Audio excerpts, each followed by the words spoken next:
initial inspection cost. Call Bats to Rats today at 402-781-8691. That's 402-781-8691. Bats to Rats. Bagels and Joe is the best place to start off your mornings, and you can order your breakfast ahead of time on their app. You can't go wrong with one of their great bagel sandwiches or breakfast burritos. Stop by any of their 4 locations in Lincoln and their location in Seward. Bagels and Joe. Are your feet just killing you and you feel like all hope is lost? Say goodbye to discomfort and hello to pain relief at Brown's Shoe Fit. They offer expert advice along with high-quality products to help you find the right solution tailored to your specific needs. Need a different width? Not a problem. Brown's carries a wide range of widths in store. Brown's Shoe Fit on 66th and Q in Lincoln. This is former Husker and NFL linebacker Jay Foreman. For years, I've suffered from degenerative problems in both of my ankles, but thanks to a thorough and thought-out plan provided by Advanced Medical Imaging, I was able to get my life back with the least amount of pain as possible. While working through multiple options, the team of physicians at Advanced Medical Imaging were there to answer any questions I had. If you're experiencing any pain at all and want to get your life back, go to amimaging.com or give them a call at 402-484-6677. Advanced Medical Imaging, located at 7601 Pioneers Boulevard. At Valentino's, we're on a mission for tradition. On every slice, for every bite. Golden baked crust, cooked to perfection every time.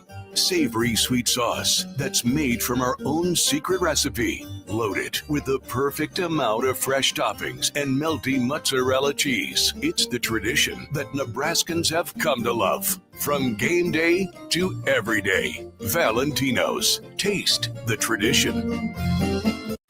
This is Lincoln's home for sports talk on the FM dial. Also online at theticketfm.com. On the internet. KNTK FM Firth. 93.7 The Ticket. Coming at you live from the 93.7 The Ticket studio in the heart of Lincoln, America. Youth Football 101. Get a peek into the world of youth football in the state of Nebraska with Tank Perry of Paramount Sports Academy. This is Youth Football 101 on 93.7 The Ticket and theticketfm.com. That's right. This is Youth Football 101. It is not Tank Perry. It's not even Nick Sainert. Austin Norman with you from Lincoln Youth Football out here just off of South Street here in Lincoln for the next couple of hours. Want to be a part of the show? You can. 402-464-5685. I'm new to this, but I've been told the drill is we get to the best, the brightest, the most important people with Lincoln Youth Football. We're starting the show off with a bang. We got Craig Price of Lincoln Youth Football out here. Craig, welcome to 93.7 The Ticket. How are you today? Good. Glad to hear. I mean, it's a beautiful day, like, you know, your stereotypical sort of Chamber of Commerce sort of day. Is this perfect football weather? Is this weather too nice to be football weather? It's a little warm for me. I like a little more fall, but that's coming from what we hear. So that it is. It's just around the corner. We will certainly soak in these days while we have them right here. Craig, let's start with this. Just what's your role with Lincoln Youth Football, and how did you get involved? So I am the executive board secretary. I'm on year 2. I'm the Police Sandhills Global athletic director, year 2 of that. I've been with Police Sandhills Global youth football program probably 8-9 years now, and then representing the police department. I'm a sergeant with the police department, been on 26 years. So wow. I've coached my son all the way through. Back in 2020, we got our 9-0 city championship, and I've been involved kind of on the backside with helping our coaches in coach development and quality control for the last couple of years, and then I took over for AD 2 years ago. Let's go ahead and just walk through your journey here with Lincoln Youth Football. What led to you wanting to get involved as a coach initially? I mean, you mentioned your kid was playing. Was that a big part of it, wanting to coach him? What went into your decision to, first of all, wanting to coach in Lincoln Youth Football? Well, so I played college ball at Wayne State College, and I played 5 years and enjoyed every bit of it. And I pipelined to the police department straight from Wayne State, and I always was hungry for football. And, you know, I always wanted to go to that next level. Of course, I'm too short to play NFL, right? So I found that coaching is a great way to continue the passion of football and to pay it forward. I coached my son. We started out in kindergarten with flag football, and then we came into Lincoln Youth Football on it was then police team, and that's where we lived in town in Northwest Lincoln. So it was kind of a natural thing coming from flag, and I had a lot of parents saying, you are the head coach for the police football D team. And I said, okay, I took that. So kind of got promoted by the parents and developed that team. It's been a great ride. Like after my kids took the championship, most of those kids went to North Star. I was asked to come on, and I coached at North Star for 4 years, kind of a joint program between Lincoln Police Department and Lincoln Public Schools, humanizing as a police coach with that diverse community up there. It was great watching and seeing a lot of my police football players come all the way through. And then during about that time, Sandhills Global came on as our funder, helped sponsor us so that we can continue with police football. So it's now Police Sandhills Global Football.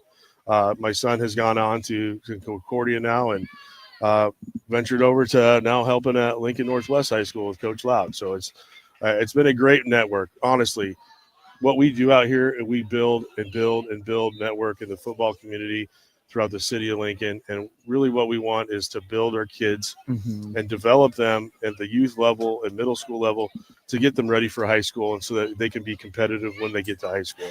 Coach Luck has been on the air with Nick Sainert a couple times, and I know we're really impressed with what's being built up there in that program, just a couple years old for that school. Just how similar is being a football coach to being a police sergeant? Any overlap? Absolutely, and it's amazing. I'm a D-line guy. But I, as a sergeant, a lot of times we're staging for, tactical responses. And I started bridging things between the police department and football. We have meetings at the department at the beginning of shift. We have scout team meetings. We have a locker room at the police department. We have locker rooms in football. Some of the motivational schemes, motivating a group of police officers is the same as coaching and motivating players. Talking about stages of group development, how to build cohesion, how to get the most out of your players. It's really paralleled between leadership at the police department and leadership on the football field. Excuse me. Easier to coach the average high schooler or the average police officer? That is a great question. I think that depends on the group of people that you have. And we always would say, oh yeah, I love that crew. I love that crew. I love those kids. It just depends on how well the kids were coached before you come on, and as a leader, how you come at it. And if you're positive and motivating and energetic, that's something that those kids get drawn to. If you're negative and pounding them and run all the time, that's something the kids are not drawn to. So I use a lot of positive reinforcement. My parallel when I lead at the police department, I keep 3 tenets in mind: be positive, use common sense, and develop my officers for future service in the community. And I do the same thing every time I coach: be positive, use common sense, and develop the players for future performance on the field. And it's amazing how that works. We could talk about tactical situations and how that feeds over to the football field, stunning a team defensively, stunning a team with a blitz or a big play, and how that makes a team change. As a defensive guy, I'm always like, I want to do our thing, and I want to change the offense. I want to make the offense adjust to us. And that's something, we do on the police department is we go into a scene, especially a tactical scene, we have to stop whatever that person or group of people is doing, and we have to change their attention and make them change what they're doing. So there's so many parallels, and I keep getting more and more parallels the longer I'm coaching. I really like that third tenet that you mentioned about, prepare for future success, whether it's on the field or for your officers in the community. How important is it to you to continue to be involved with Lincoln Youth Football to set that example for the officers under your care? It's good. It's good for the officers to see the work that I put in on the volunteer and on the civilian side of the youth. We have a lot of programs at the police department that are basically humanize the badge. We have trunk or treat for Halloween. We have Santa Cop. But police football is one of the long-standing, months-long project to help with our kids. And we have a lot of police officers that come out and dedicated a lot of their time from August to November. But it's just, we want to be involved in the community as much as we can. You mentioned to me off-air, Police is one of, if not the longest-running youth football programs here at Lincoln Youth Football. Been around for a minute. We're close. So I think we're right with Elks, maybe. we were able to find an advertisement in a newspaper article about a police youth football game in 1949. I talked to a lieutenant colonel in the military a while back. He played for police football in 1958, went to Pius, became a lieutenant colonel. We have plenty of kids that have gone on through high school and gone to play college level. I'm not sure about any pro football players that played police football. I'm hoping we get a couple, but there's just a lot of good kids coming out of our program. And I'll tell you, whatever team you play for, typically when these kids get to freshman football in high school, they stick out. Putting years of time playing football before they get to high school sticks out. I mean, it is amazing. Like North Star, we see it. Northwest, we see it. Time and time again, you can say, that kid's a first-year player. No, this kid's definitely played football before. So it really helps. And, with the sign of the times, we have concussion protocols, injury protocols. Mm-hmm. We're playing this game as safely as we can, and we make sure we teach our coaches, hey, play safe. We have to get certified through USA Football. So we really try to make sure it's a safe, fun game. And that's the number one rule. At the end of the day, we want to work hard. Yeah, everybody wants the dub, but I want my kids, I want my families, I want my parents, I want my coaches to have fun. Playing hard-nosed football, being competitive, that's the fun stuff. It doesn't need to be to win every weekend. Just play hard-nosed, physical, fun football, and that's what's fun to watch. We're here with Craig Price. He's the secretary of the executive board for Lincoln Youth Football and the athletic director for Police Sandhills Global. Let's talk about that, right? You see the difference in kids that have gone through Lincoln Youth Football and they go on to play in high school. Maybe there are parents listening out there that are on the fence about getting their kid involved with Lincoln Youth Football. Let's just start with the time commitment. Obviously, to be good at anything, to get better at anything, you're going to need to put the time in. For, one of the student athletes that's playing in front of us, what does a normal week of Lincoln Youth Football look like for them? So the teams are limited to 6 hours of practice a week, but the max time is 2 hours per practice with film or chalk talk time. And then there's, pregame warm-up, typically an hour before a game, get the players warmed up, get a good sweat going on, get their minds right. And then the hour and a half, 2 hour game out here. So, 6 to 8 hours a week. And then there's also, if we do have film, especially like on the A field, every team's filmed every week by the league. So there's film breakdown. Of course, we know that's very important. Knowing your opponent, developing the schemes, it's up to the coaches to develop the schemes for the week, having that identity that they want to exude on the field, so there's some time, but most players are probably about 8 hours a week, and then 7 regular season games with playoffs and championships. So there's a 9-game potential season, and then we have about 4 weeks of fall camp before that. Very nice. You mentioned you've been involved with this police organization, Lincoln Youth Football, for a while. What's changed since you first got in? What's continued to be, I guess, the core, and what's maybe grown and gotten better since you first got involved with the league? Well, I'll tell you, this league, and I think youth football, youth sports all around are getting more and more and more competitive. And we're seeing play action pass on the rookie field. Those are 4th graders doing play action passes. Just the schemes. I saw my rookies today. They flexed over 4 kids into a quad diamond set. And it's like, whoa, that was a whole shift. And it's like, to get those kids at that level, it takes time. But we're really seeing the competition level rise in youth football. And it's requiring, coaches to be well-versed in football schemes and knowledge. And I think a lot of that with the Police Sandhills Global Football is we've really tried to develop and recruit coaches that know the schemes, that want to have an identity, that have an offensive and a defensive identity they want to work, and then have to have the knowledge to have the flexibility to adjust on the field if your plan isn't working. You mentioned your Police Sandhills Global, the team that you operate and run as the athletic director. What's your NIL budget? I'm kidding. Well, take us through being an athletic director for Lincoln Youth Football. What goes into that? What's that look like for you in that role? Well, we typically start at the end of the season. The athletic director needs to do an equipment inventory, and then get a budget ready for the next year. We have meetings monthly meetings, working on rule changes or issues that have popped up. A lot of times we have spring and winter camps for our players, development camps.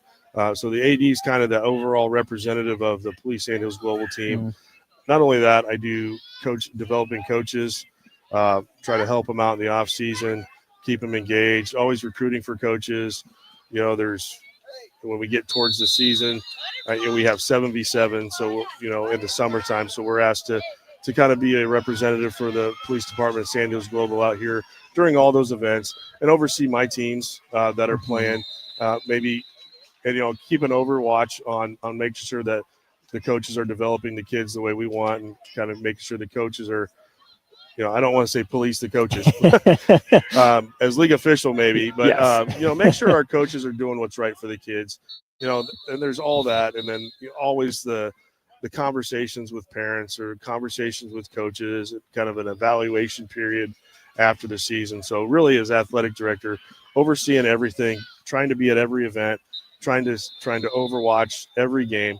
I also am the team's Facebook and Instagram social media guy. So I get to put the videos together. I'm taking videos and I'm in Orange. So I'm a league official. So we got a lot of things going in on Sundays, and also I'm a representative of the police department. A lot of people know I'm a police officer. I don't hide it.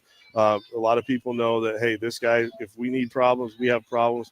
I'm really good at problem solving and de-escalation, big on de-escalation. And we've had a couple, heated people that it's an intense game. It's youth sports. I mean, what do you expect? It's an intense game. I mean, we all have that intense energy on the sideline, on the field. Our parents are intense because you look out here, the competition level is nuts. It's crazy.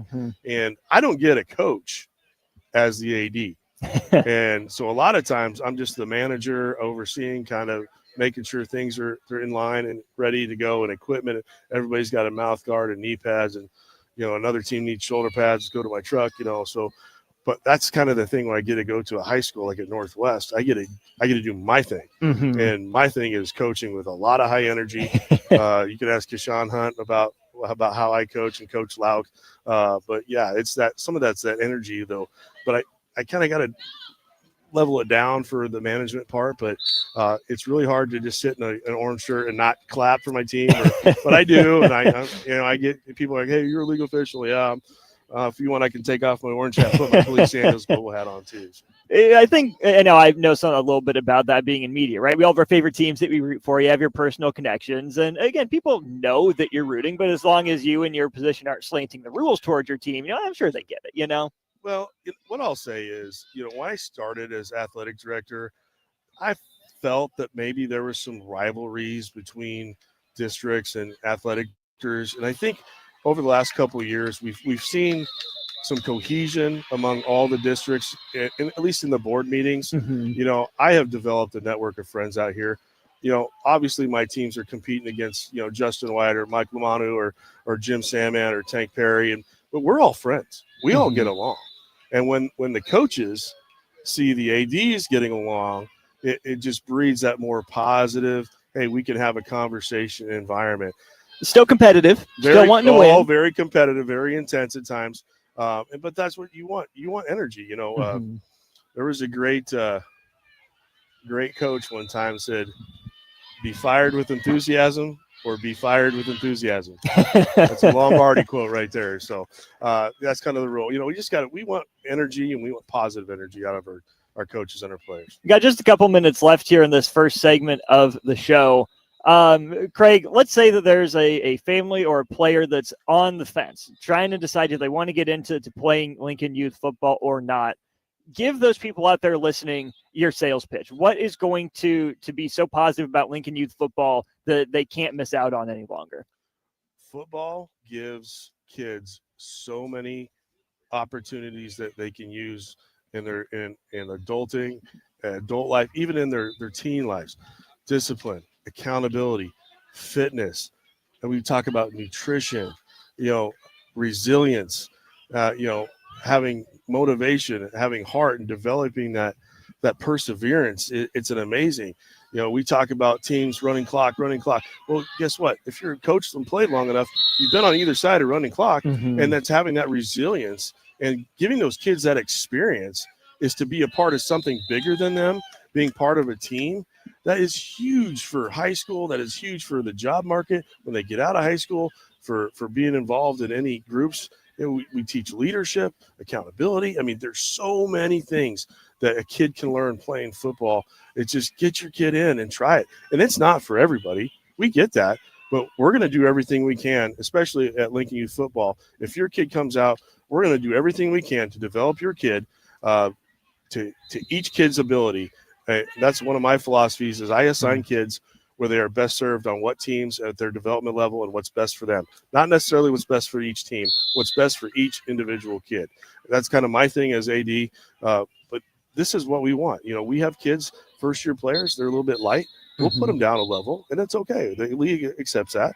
And it's better for them because then they can develop, you know, and learn the game a little bit more, not be under the pressure of that competition. I was one of those kids that grew up playing the flag football, and then I was 5'0", 100 pounds going into high school. Didn't feel like there was a role for me on the football team, so I didn't play. But I see kids that are the same size as me running out there, having the time of their lives, making plays on a football field. And there's a little part of me just being out here watching that wishes, man, you know what? What if I would have maybe looked into Lincoln Youth Football a little bit more? Definitely go get signed up. It's an incredible environment, incredible atmosphere out here. And it's packed to the gills with spectators. Come by, watch some good football, watch the next wave of Lincoln High School football talent and beyond. Craig Price, Secretary of the Board for Lincoln Youth Football, Athletic Director for Police Sandhills Global, our guest here in the first segment. Craig, really appreciate your time. Thank you. Thank you. Go Police. We'll go to break. We'll be right back here on Youth Football 101, live from Lincoln Youth Football. Join LES at 6 p.m. Thursday, October 9th at the LES Operations Center to learn about the utilities' proposed 2026 budget and electric rates, and share your input at the annual public meeting. Learn more at les.com. Rico here with HIS Auto Care at 70th and Van Dorn, letting you know HIS is a great place to bring your vehicle for service. With superior service bumper to bumper, we'll treat your vehicle like it's your mother's. Doesn't get any better than that. So call 402-488-8934 and HIS Auto will make you glad you did. 5% off, mention this ad, and for sure your mother will be proud you called.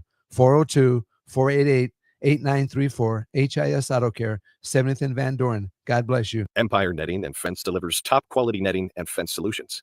From major sports venues to backyard installs and everything in between, coast to coast.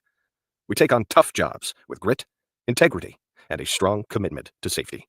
Empire is growing, and we're hiring motivated people ready to grow with us. We build each other up, and we're building something big. Think you've got what it takes? Apply now at empire-fence.com. That's empire-fence.com. Start your Sundays off right with Jeff and Nicole Essink on Fitness Fanatics. Jeff and Nicole discuss health and wellness, how to achieve fitness goals, and more through the life of gym owners and gym goers. It's Fitness Fanatics from 9 to 11 a.m. on Sundays on 93.7 The Ticket and theticketfm.com. Shopping for new flooring is different today. Getting your questions answered, making the right selection, getting the best value, and installed quickly and professionally. Visit ostreetcarpet.com or shop our store. We'll answer all your questions and help you make the right choice. You'll be enjoying your new floor in just days for less than you'd pay elsewhere. Carpet, vinyl, wood, laminate, tile, and area rugs. We've got it all. O Street Carpet. 1732 O Street. Family owned and operated. Always the best value. Anderson Ford in Lincoln has 2 convenient locations, which means 2 times the customer service, 2 times the inventory, and 2 times the ability to get you in the car of your dreams. Whether you visit us on the north side or the south side, you'll find more selection and a team that's always on your side. When you're looking for a better way to buy your next Ford, visit Anderson Ford in Lincoln, where exceptional service meets unbeatable selection. Big box stores are tempting for buying equipment for your high schooler in sports or for yourself in your sports leisures. But buying new is awfully expensive. Why not go somewhere with new and used options? Play It Again Sports has quality, slightly to gently used equipment, and 50% of their inventory is actually new equipment. And it's more than baseball, softball, and golf. They also have equipment for disc golf, fitness, hockey, and more. Plus, they're always buying products. Bring your gear you're done with and get trade money on the spot. Play It Again Sports at 48th and Vine. Are you tired of living in pain? At Prairie Orthopedic and Plastic Surgery, they make it simple. From head to toe, spine to extremities, they've got you covered. Their multi-specialty team of experts in orthopedic surgery, plastic surgery, podiatry, physical therapy, and occupational therapy all work under one roof to get you back to living life pain-free. Don't wait another day. Visit prairie-ortho.com today or call them at 402-489-4700. Prairie Orthopedic and Plastic Surgery, where healing begins. Concrete Industries has immediate job openings for precast production laborers and maintenance technicians. Concrete Industries offers great pay, health benefits, 401k, a wellness program, holidays, and paid time off. Apply today to earn a starting pay of $21.50 per hour plus a $1,500 hiring bonus. Concrete Industries is hiring all experience levels and offers on-the-job training. Start your career today as a precast production laborer or maintenance technician. Visit concreteindustries.com. Did you know that deer collisions are covered under the comprehensive portion of your car insurance? That means, like with hail damage or vandalism, since they are out of your control, they don't usually raise your insurance rates. And that's a good thing, since most deer don't carry liability insurance. At Eustace Body Shop, we fixed all kinds of animal collision damage, from cows to raccoons, bobcats, and even turkeys. We can't do much for the animal, but we can get your car back on all fours and looking like new again. The most recommended Eustace Body Shop. That's who we are. We interrupt this commercial break for an important story. There once was a man from Nebraska who went searching for food in Alaska. When his stomach was rumbling while laying in bed, he could think of only one option: Fuhrer's cheese spread. So he left it once and drove day and night to return back home for cheese spread delight. Now his stomach is full and the voice in his head tells him no more vacations without Fuhrer's cheese spread. Find yours today at most local grocers. Back to Youth Football 101 on 93.7 The Ticket and theticketfm.com.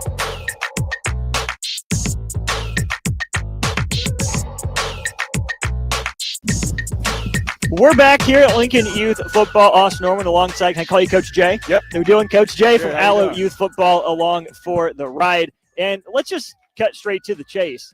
Allo wins in a barn burner. Take us through what happened right behind us when I was looking the other way. Oh, we came out on a timeout, and Coach Conner just pretty much told everybody go. So y'all stay here, everybody go. The whole team came off, and our guy Meyer just came off clean. He took it right from the punter, scored. So it made it 14-12. It was nice. It was so nice. Just took it right off his foot. Just took it right off, like a handoff, just to the house. So it was wonderful. It was lovely. And that's the margin. Allo wins at 14-12. Coach Jay, how's the season gone for you guys? Outside of today, obviously exciting win, but this is week 5. What have the first 4 weeks been like for your guys? So we came out with a win, then we had a loss, and then we had a win, and now we got another win. So it's been odd, but I would say more so of our numbers. I've never had a team this small. I usually have 25, 30, but this year I have 17 and only 16 and 15 healthy. So it's just been weird trying to figure out practice and trying to give my kids a look. I've been having to go ask the 18 or the 16 to give us a scout look. So this being my first year of head coaching, it's for sure been my trickiest year. I've been trying to figure out the pieces of how to make everybody get their work in to get practice going and get everything rolling. So other than that, though, I think it's lovely. I mean, I have a group of, it's only like I said, 16 of us, but like I told my kids that we are the 300 Spartans, and we're fighting, teams are full of, 25, 30. I want all of us going as hard as we can, tough as nails, and fighting how we got to fight every week. Have you made your kids watch 300? I don't think they're old enough. I mean, they got to learn sometime, right? That is true. That is true. It's up to their parents. I told them watch it if your parents will let you. I know it has some unpleasant scenes, but I told them they need to watch that for our playoff run coming up here soon. Indeed. Playoffs are just around the corner. I think the downside of numbers, right? And that's not very many kids, right? You always want more and more participation, especially in a sport like football. The plus side, that's a lot of snaps. That's a lot of reps. That's a lot of development. It is. And that's what's great. We have 2 6th graders who are super, super studs. So I feel like them getting this many snaps is very good for them. And all of them overall for developmental, because, if you get on a bigger team or just, if you have a lot of good talent around, it's kind of hard to find a place to play. But I feel like us having a number is perfect for youth. This is the definition of youth football: getting snaps, getting development. Getting knocked over, knocking people over, learning. Where you're supposed to fit, where you're supposed to play. So I feel like that is a an excellent side of it. So for sure. You mentioned this is your first year head coaching. Yeah. How long were you an assistant before you got the tap? Oh, I want to say 3 years. I was coaching for one of the greatest coaches I've had from high school to college, Brian Riddle. I was with him. I was a receiver coach, and then he had me shine OC for I think one game, and I was a little nervous. I was a little nervous. So I only called like 3 plays, and I wasn't quite ready to do that. So this year I actually practiced, calling plays and having my own offense together. But yeah, I was with Brian Riddle before that. He's an amazing coach. What makes him such an amazing coach?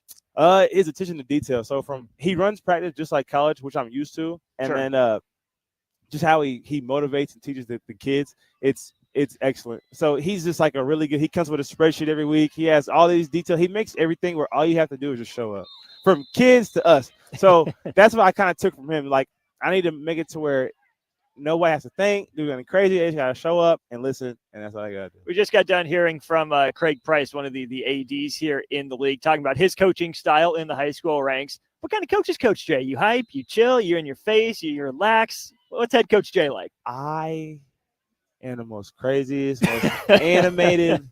My coach will tell you I have unlimited energy. Like, I'm 100% players coach. I'm yelling. I'm not yelling at them, but I'm like hot. I'm loud voice. I'm jumping around, rolling around. Like my kids would drop the ball, like do like a freaking roll on the ground. Like I just love this game. So I'm just the most animated. I mean, at times when I'm getting a little nervous, I do tend to get quiet and I let my DC kind of handle things. But if I'm quiet, I'm a little nervous because But other than that, though, I'm rolling loud and having a good time. How did you get involved with Lincoln Youth Football and with coaching? What was the draw for you in becoming a coach? So I just got done playing college football. I did 3 years for the Huskers and then a year for South Dakota, and I just moved back because I had my first child, me and my wife. And my brother-in-law, he FaceTimed me and said, "Hey, I need some DB receiver drills," and I'm on FaceTime propping the phone up, like showing him like, "Okay, do this, this, and that." And he said, "I don't know what I'm doing. You might as well come out here and coach." So I came out to like help him. Then I fell in love with the staff, the head coach, the kids, and then before I knew it, I was taking my coach's exam to be a coach out here. So it's kind of how I got stuck out here. That's incredible. So you mentioned your time with the Huskers, and then you go through an incredibly successful program up at South Dakota. Take people through your time up there playing for the Yotes. The lovely Yotes. So they were coming off an era of kind of being 50-50, and then I get there and they kind of change some things around and we kind of get the offense rolling. Everybody buys in and then we just go on like a decent playoff run. And then, no, I lied. The first year was that COVID year. Oh, so we only played like 6 games. I literally forget about that. So we only played like 6 games. Like we were like, for example, we were going to play the Bison at home. We were all hyped up and like we're warming up, putting our stuff on, and they radio say no game. Like the whole team was sick in the hotel. So that's how that went. So we played like 6 games, and then we played my last season, which we went to the playoff run, and got a taste of that. And then after that, they've been hot. They've been rolling. So that's my time in Vernon. It was pretty fun. It was different going from this environment and Lincoln to Vernon. It was more of like a AAU like homebody feel, if that makes sense. Like the Husker fans. I mean, it's a lot, but like the Yotes fans, it felt like I knew everybody in the stands, if that makes sense. Like, sure. Like it was a lot of us, but it all felt confined within Vernon, if that makes sense. Yeah. In going from Nebraska to South Dakota, what was it that stood out about South Dakota, the program that they had that attracted you to it? At the time, so this is the pandemic when I'm transferring, so there's nothing really going on. And one of my old teammates, his dad was like, "Hey, I think you should go here. It's an air raid. I know you want to go, try and play in the NFL. So if you want to catch up with stats and stuff, go here to air raid." I said, "Okay, sounds good to me. I'm a receiver. It's air raid." Yeah. But I get there and they had 2 freaking stud running backs. So it ended up being like the old Wisconsin running the ball. Gosh, dang, man. Yeah, couldn't catch a break, but it's all good. It worked out how it's supposed to work out. It all bring me here at the end of the day. So I'm okay with that 100%. Back in Lincoln, making a difference in the lives of young football players. Think back to young Coach Jay. What was it that drew you to the game of football initially, and who kind of helped push you along that path? You're like, yeah, I love this football thing. I want to keep playing as long as I can. My dad bought me arena football on the PS2. So he was trying to give me Madden. I was of the age. It was sold out. This is a time where everybody's going to the store Black Friday. It was sold out. So he got me arena football. I didn't know it was no different. So Football's football, right? I was playing that, and then I ended up getting that, and I would play like the little career mode every day, like just obsessing.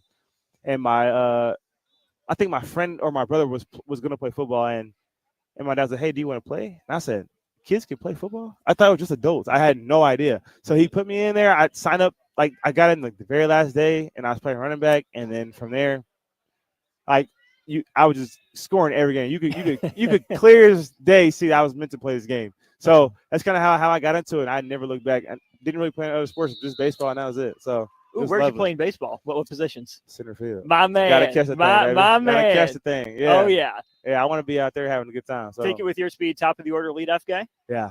Oh, Yeah, yeah. and I'm launching that thing. As soon as I get it, I'm launching it. But I was a decent batter. Once I figured out like when to swing, I would always swing left side. If you swing left, is it late or is it early? I forgot how Going that goes. opposite field or you pull? I was going opposite. Like when I Okay, hit yeah. it. So I was late or early. So one going of to the right two. field. Yeah. Yeah. So I just needed to figure out how to hit. But other than that, I'm like I was pretty average. How many bombs did you hit? Oh, I had a lot of those things. I had a lot More of, touchdowns or bombs in high school?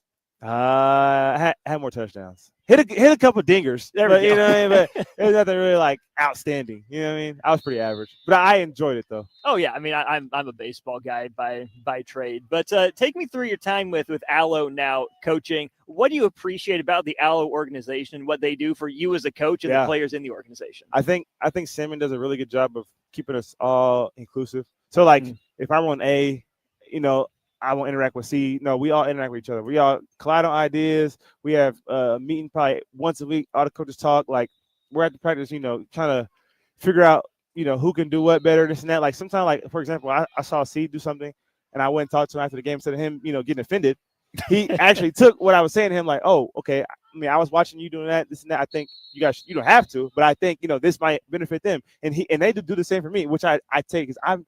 In the moment, you never see everything. You know what I mean? So sometimes you need the outside opinion of a person who doesn't know any of my players, you know, just can help us. And then also like the players and parents, they do a really, really good job of being at practice. You know, sometimes parents drop the kids off and leave. Like I have a kid, his dad does a really good job. He doesn't come out the car, he'll sit in his car and he has binoculars. Aha, And he'll just sit there there, he'll just sit there and watch. And one time we scrimmaged one of our teams and I was like, hey, you can come stay here and you can come and watch. You don't have to do binoculars. So they do a good job of letting us coach them, but also, you know, talking to us, you know, telling us positive things. So I feel like it's really a family environment at Allo, and Salmon does a good job of making it that way. So it's really nice. Yeah, talk about Jim. What he means to you and to Al. I mean, I know he's kind of a big shot here at Lincoln Youth Football as well, but we know that each of these executive directors, guys walking around with their orange shirts on, they all have their teams. Yeah. What do you appreciate about what Jim does for Allo? He makes me confident in what I'm doing.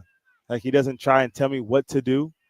He'll just try to motivate me, or if something's a little lacking, he'll just mention it. But he lets me find my style in all of us. You know what I mean? So, and then he's a really good freaking motivator. He's a really good motivator. And when he has those eyes are beaming, like you can see just the fire coming off, he's locked in. So that's one thing I've just took it from him, having that demeanor and also making everybody around me feel confident and feel like they know what they're doing, and I can let them mess up or let it fall or stuff like that. Simon lets you mess up, lets you try. He's not going to tell you what to do or anything like that. So Simon just a great dude that you can look at and I can count on. Like if my tire blows out right now, I know I can call Simon and he'll be there right away. That hits a little close to home. My wife just blew a tire last night. I should have had Jim's number. I could have called him. Should have called him. You should have called him. Who's in charge of your uniform design? Those are pretty sick. I'm not going to lie. You know I what? like them.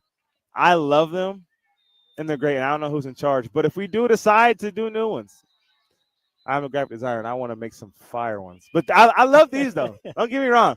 But since we have that black and green, I want to do a little Oregon, you know, a little bit of that Oregon style. Yeah. How about Oregon last night? I didn't even watch the game. Are you going to go back and watch it, or can I spoil it? Spoil it because my kids are sick right now. I was out early, so I'm tired. So Oregon goes up 17-3 with like 12 and a half to go in the fourth quarter.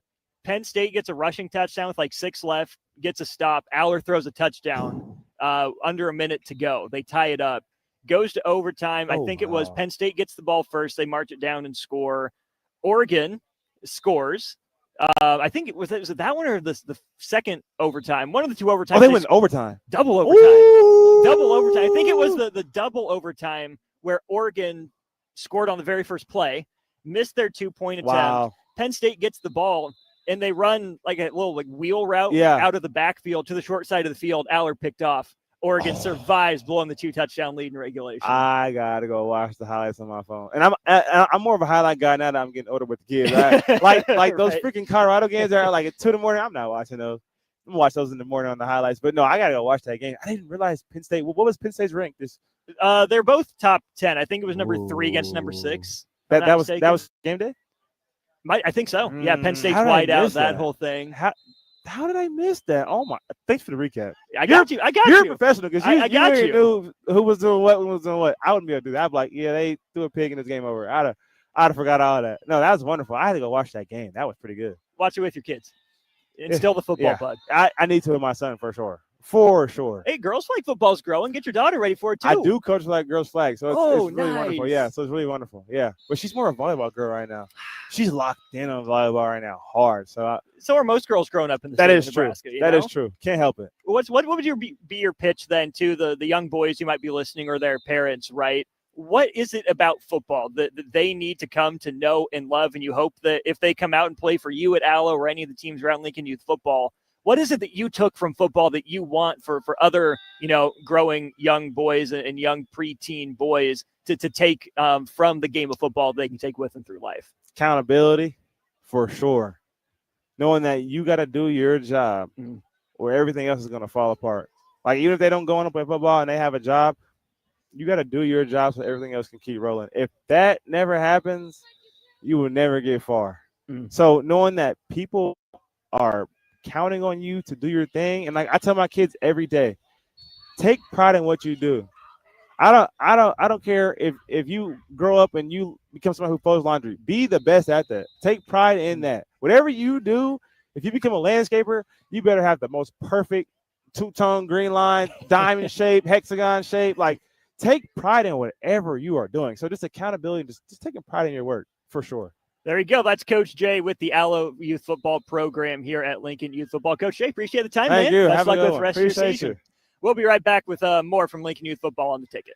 Attention all Wings fans. Buffalo Wings and Rings has daily specials that will make you want to stop in on all days of the week. Kids eat free on Mondays, and on Tuesdays, enjoy 40% off boneless or traditional wings at a price that makes the whole family happy. And come back on Wednesdays for $1.39 chicken tenders all day long. Get to Wings and Rings today, 68th and O, or in Williamsburg Village.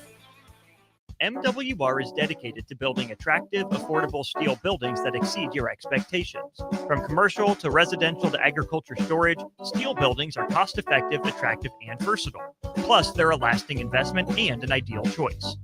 MWR uses Sentinel Building Systems out of Albion and can service you all over the state and region. If you have interest in a steel building, post frame building, or fencing, give MWR a call today at 402-980-5273 or go to mwrbuildingandfence.com.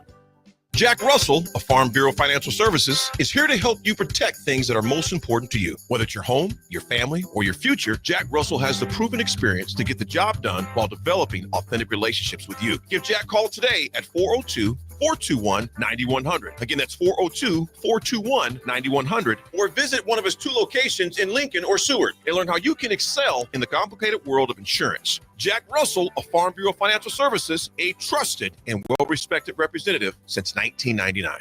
Get rid of pesky critters once and for all with Bats to Rats. Their expert team is here to help you reclaim your home.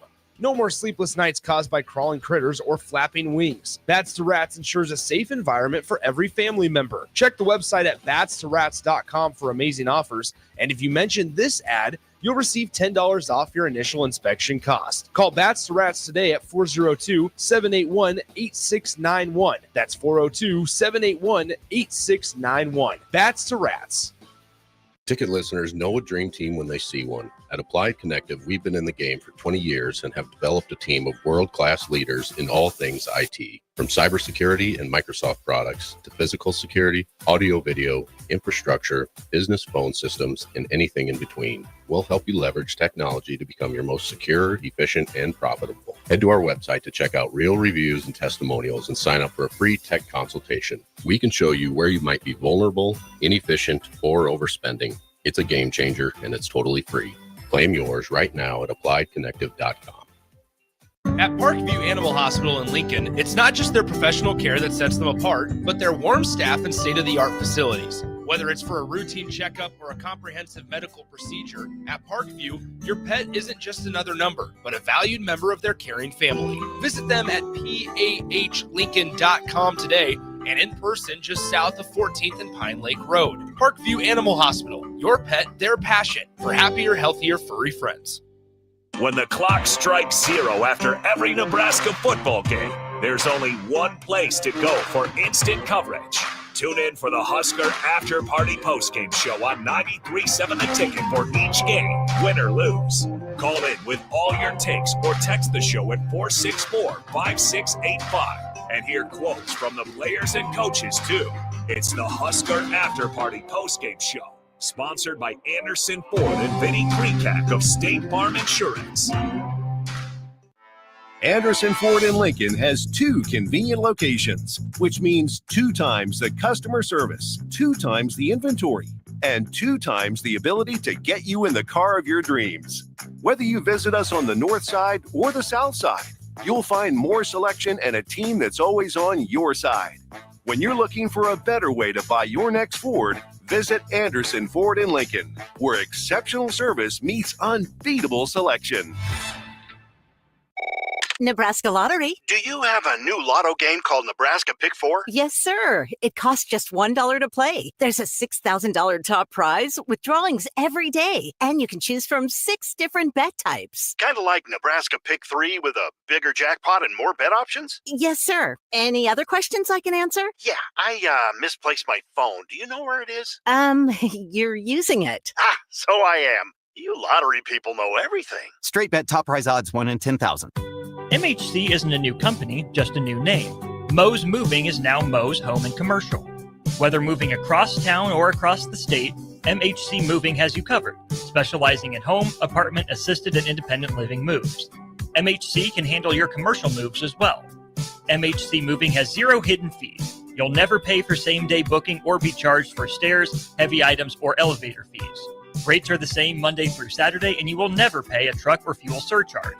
And they offer payment plans through PayPal. Call MHC Moving today at 402-853-7167 or go to mhcmoving.com.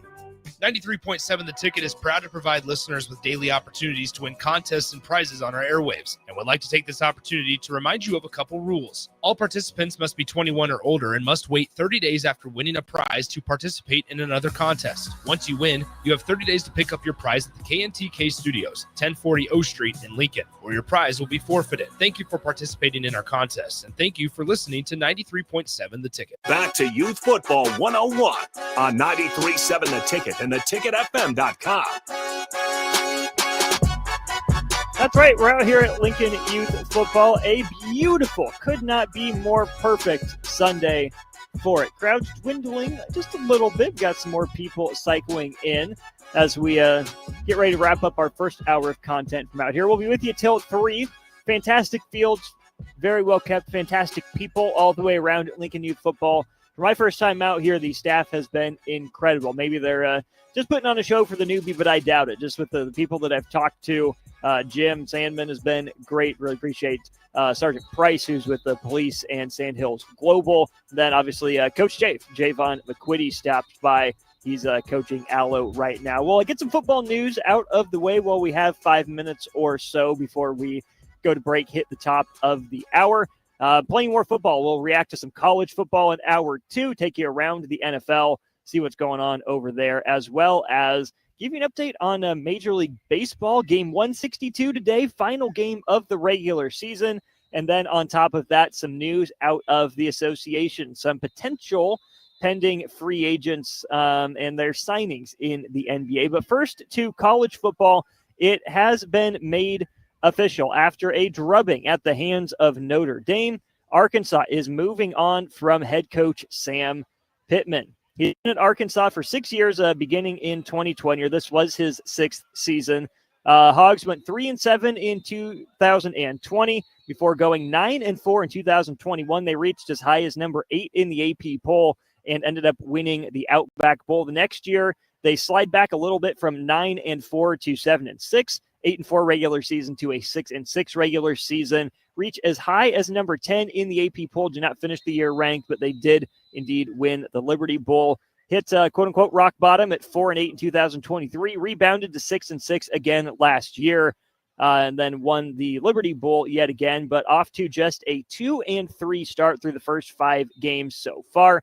Taking a peek at the Razorbacks schedule, open up with a big win over Alabama A&M and then blowout in-state foe Arkansas State, and then it's been downhill from there. They went on the road and lost by just 6 on the road at Ole Miss in week 3 before going to Memphis and losing, and then the 56-13 defeat at the hands of Notre Dame yesterday. Not a good showing for the Hogs. Sam Pittman's seat got just hot enough that he got fired. Hogs have put up 187 points and only allowed 150, but it's the defense and the lack of offensive consistency over the last few years that seems like Sam Pittman got done in by. That's a guy that I'm sure will be back coaching before too long, probably not as a head coach, but there's definitely potential that he could be a position coach somewhere, has a pretty darn good track record of that in the not too recent past. So that's interesting enough. We have our 5th Power 4 vacancy now. Obviously, Arkansas follows Oklahoma State, who we'll touch on again in just a moment. You look at Stanford, Virginia Tech, and UCLA, the other Power 4 schools with head coach openings right now. But as interesting as the Sam Pittman firing was, there was some pretty good money, some odds-on favorites in terms of Sam Pittman being among the first college football coaches fired this cycle. But then you get to, well, who's the interim? Who takes over for him? None other than Bobby Petrino. That's right. Bobby Petrino is back in charge of the Hogs. Of course, he had been there before. He was the head coach for Arkansas for a number of years. I'm going to try to get his official resume pulled up when it comes to his time at Arkansas. Obviously, really good at Louisville over 4 years, 9-4, 11-1, 9-3, 12-1, before he makes the jump to Arkansas, where in 4 years, he goes 34-17 overall. After a 5-7 year, won 8-5 with a Liberty Bowl win, 10-3 with a Sugar Bowl loss, 11-2 with a Cotton Bowl win, before, of course, being fired for cause. A lot of that was due to the motorcycle incident, the famous picture of old Bobby Petrino with the neck brace on, not being perfectly forthcoming or upfront about the nature of the motorcycle accident. And of course, he was not alone. That is how his affair got found out.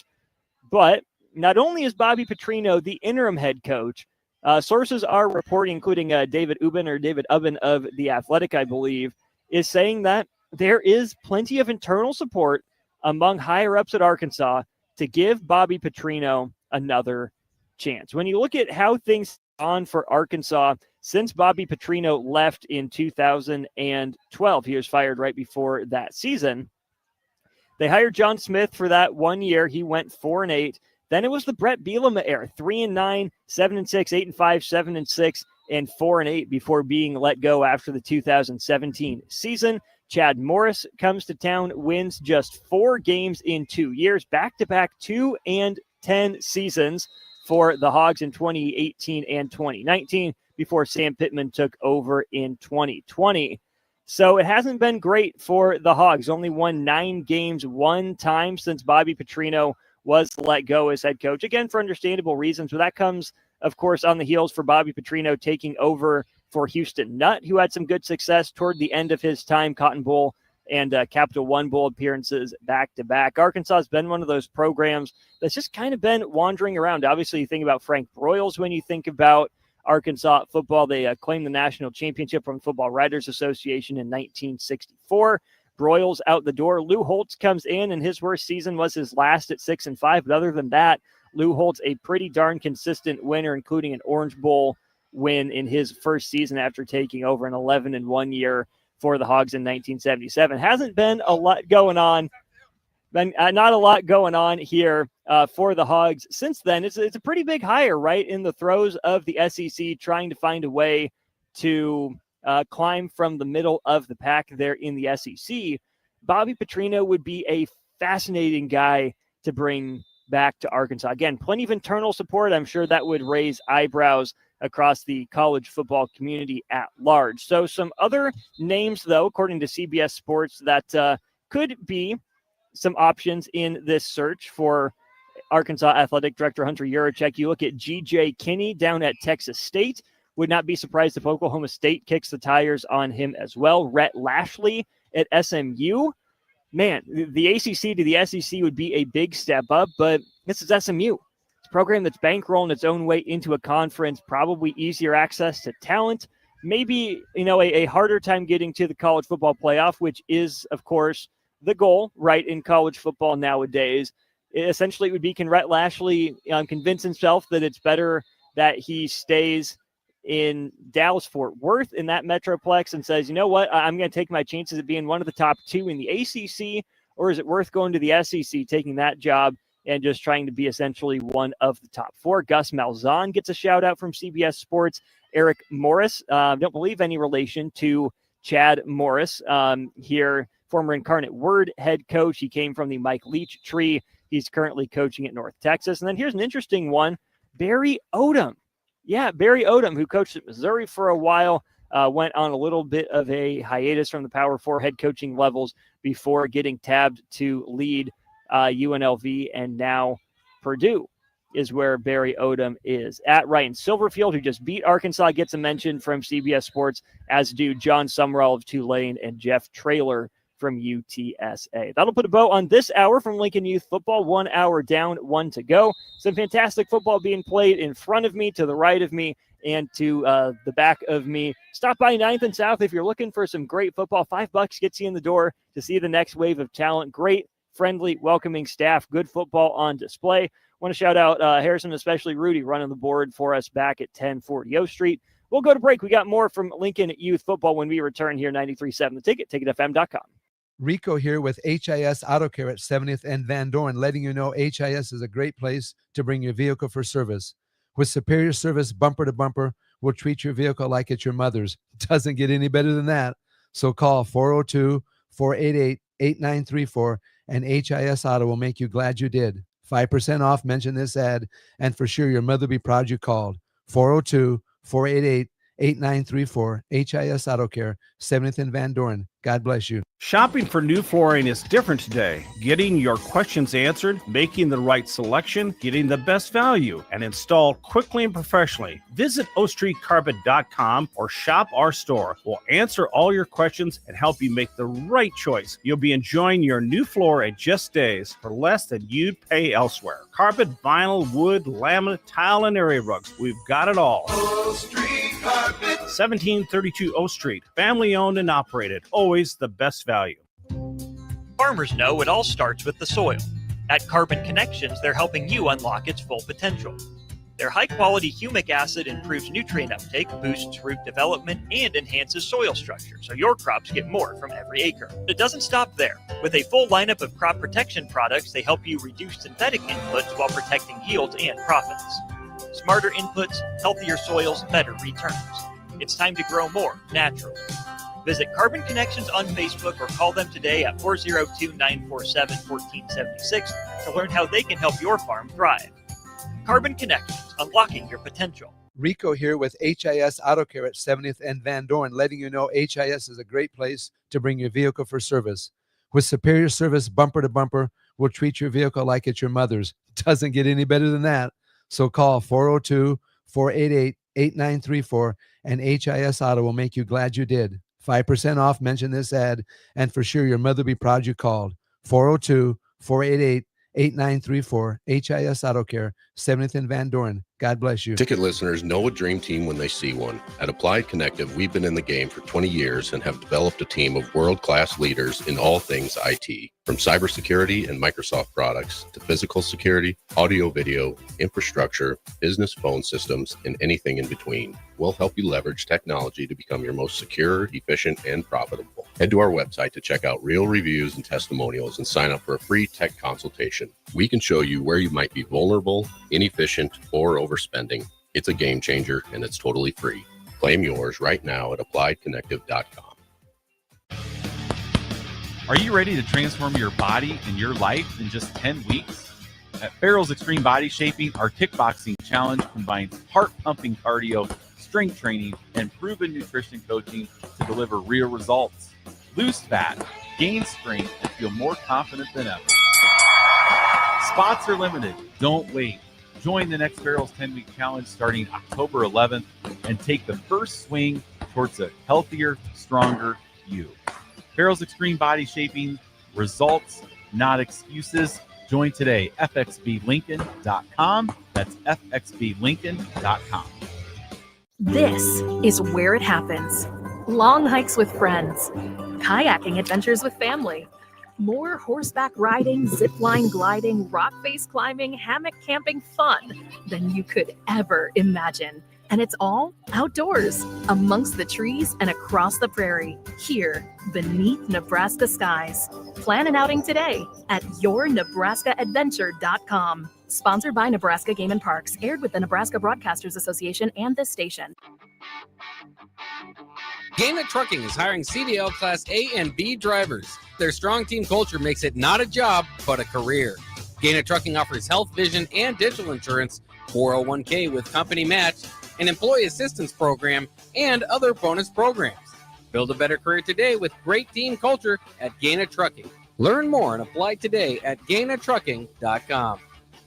Empire Netting and Fence delivers top quality netting and fence solutions. From major sports venues to backyard installs and everything in between, coast to coast. We take on tough jobs with grit, integrity, and a strong commitment to safety. Empire is growing, and we're hiring motivated people ready to grow with us. We build each other up, and we're building something big. Think you've got what it takes? Apply now at empire-fence.com. That's empire-fence.com.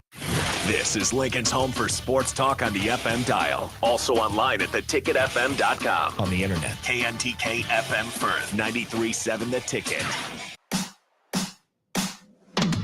Coming at you live from the 93.7 The Ticket studio in the heart of Lincoln, America. Youth Football 101. Get a peek into the world of youth football in the state of Nebraska with Tank Perry of Paramount Sports Academy. This is Youth Football 101 on 93.7 The Ticket and theticketfm.com. That it is. We are out at Lincoln Youth Football for another hour. Austin Orman filling in for Nick Sainer. Nick will be back in time for the drive tomorrow. Don't worry, fret not. You're not stuck with me nearly as much as you were on Friday. I do really appreciate everyone for tuning in, following along, all that good stuff. Really appreciate the people here at Lincoln Youth Football for their help in getting me up and running. Anything on your mind from the sports weekend, let me know. 402-464-5685. Would love to know what's on your mind. Would love to have a chance to sit down and talk about it. There's plenty on my mind. Some of it will get out of the way today because I know Jay won't want to talk about anything but football tomorrow. Maybe I can convince him, talk a little NBA of the news of Al Horford's pending deal with the Warriors. But before we do that, obviously we're out at Lincoln Youth Football, and it is football season. It's baseball season for one more day, but I'll give the nod to football season since it is the final day of the regular season. Let's just take a look at what happened around college football over the weekend. I'm sure you've heard about it by now. Everything that went down between Virginia and Florida State. Tie game, 21 all at the half. Tied at 35, headed into overtime. It takes double overtime after both teams kick a field goal in the first overtime period. Virginia gets the touchdown in a 2-point conversion before the interception in the end zone to end the game. The Hoos don't just walk it off. They storm the field in one of the most organized and quickest done field stormings we've probably ever seen across college sports, not just college football. Virginia moves to 4-1 on the season, now 2-0 in the ACC.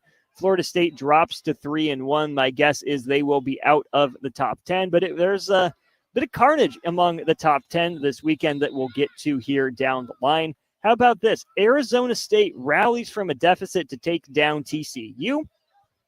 You had the Sun Devils end up trailing TCU 24-17 going into the fourth quarter. 10 unanswered in the fourth period for Sparky as they come back and they beat the Horned Frogs. Final score of 27-24. Sam Levitt, gutty performance for him, 27 of 39 through the air for 291 yards and a couple of touchdowns. He also obviously targeted Jordan Tyson quite a bit, maybe the number one receiver in college football this year. I know Jeremiah Smith will get his fair share of headlines. Jordan Tyson, though, 8 catches, 126 yards, 2 of them went for a touchdown. Sam Levitt, also the second leading rusher on the day for Arizona State, 13 carries, 62 yards, and a touchdown. Not a great day for Josh Hoover. 20 of 32 for 242 yards. Did throw 2 picks, did not throw one in through the air. Trent Battle, Jeremy Payne had rushing touchdowns, as did Josh Hoover. Of course, sacks affect his final rushing stat line. But number 24, TCU, goes down. Would not be surprised to see Arizona State jump back into the rankings. Of course, Arizona State, last year's Big 12 champion and college football playoff participant. Moving right along through the scores in college football over the weekend, Houston came back from a deficit. In the fourth quarter, they trailed by, I believe it was 17 points at one juncture. They score 14 unanswered in the fourth, and they kick the field goal in overtime to win it 27-24. Connor Wegman, 20 of 36 through the air, 270 yards and 2 touchdowns. As the Cougs move to 4-0 on the year, Oregon State, led, of course, by former Nebraska assistant Trent Bray, drops to 0-5 on the campaign. It's been tough going for the Beavers, led by Malik Murphy. They lost, got more than doubled up by a surprisingly competent Cal team, lost by 9 at home to Fresno State, got run on the road by Texas Tech 45-14, lost the rivalry matchup against Oregon 41-7. Really fascinating schedule for Oregon State, doing its fair share of barnstorming this season.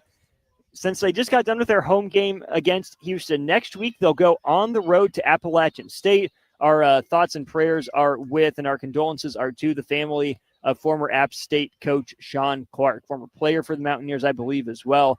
He passed away suddenly. I think that was just this last week. So it should be an emotional moment for the Mountaineers down there in Boone. Then after that game for Oregon State, they'll host Wake Forest, who gave Georgia Tech everything it could handle. Ultimately fell short. The Bees come back and win that one. They'll host Lafayette, which is probably their best chance for a win in just a few weeks here. Then they'll host Washington State, host Sam Houston before going to Tulsa. Tulsa hasn't had any issues going on the road and beating teams wearing orange and black. Obviously, the loss to Tulsa was the final nail in the coffin for longtime Oklahoma State head coach Mike Gundy. And then, because the Pac-12 or the Pac-2 has to stick together, you get a home and home in the same year between Oregon State and Washington State. Those two teams will face off twice in November, just 4 weeks apart. One of those games on CBS late at night, one of them on the CW. So I doubt that Oregon State goes winless. I really doubt they go 0-12. But, man, it's got to be on the table with the way they've looked. Yeah, they've played some decent competition the early going of the season here. But, man, rough go of it for Trent Bray. And a combined 3-7 mark between Washington State and Oregon State there in the 2025 edition of the Pac-12. Ohio State, locked in a defensive battle with Washington, breaks it open in the fourth quarter. It was 14-6 Buckeyes headed into the fourth, but they scored 10 unanswered and win it 24-6. It was the red zone failings and shortcomings that did Washington in. They had, I believe, 3 trips inside the Ohio State red zone, came away with only 6 points out of the deal. Julian Sayin handled the road environment pretty darn well, 22 of 28 through the air, 208 yards, 2 touchdowns, 8 of those receptions, and 81 of those yards courtesy of Jeremiah Smith, who also had 1 of the touchdowns. Talked about this with Coach Javon McQuitty from Allo. Oregon beats Penn State 30-24 in double overtime. Ducks led it at one point 17-3 early in the fourth quarter. Penn State comes roaring back to tie the game at home, and they get to overtime where both teams score. Both teams get their touchdown. Penn State kicks the extra point. Oregon comes right back, does the same thing. A lot of discussion was, does Dan Lanning, with a gas defense that's given up 21 points in the span of about 15 minutes of game action, does he go for 2 and try to end the game on the road, or does he kick the extra point, live to fight another overtime? He trusts his kicker to make the extra point. It happened. And then he trusts his offense to go back out there and score again, which it did. Oregon scores on back-to-back possessions in overtime. Really had no issues moving the ball through the Penn State defense in the overtime period. I'm scrolling down to make sure I get this right. Yeah, so I was talking to Coach Jay. It was a 7-play, 25-yard drive for Oregon to tie the game at 24. and then a simple one-play 25-yard drive for Oregon. If I'm pulling up the right one here.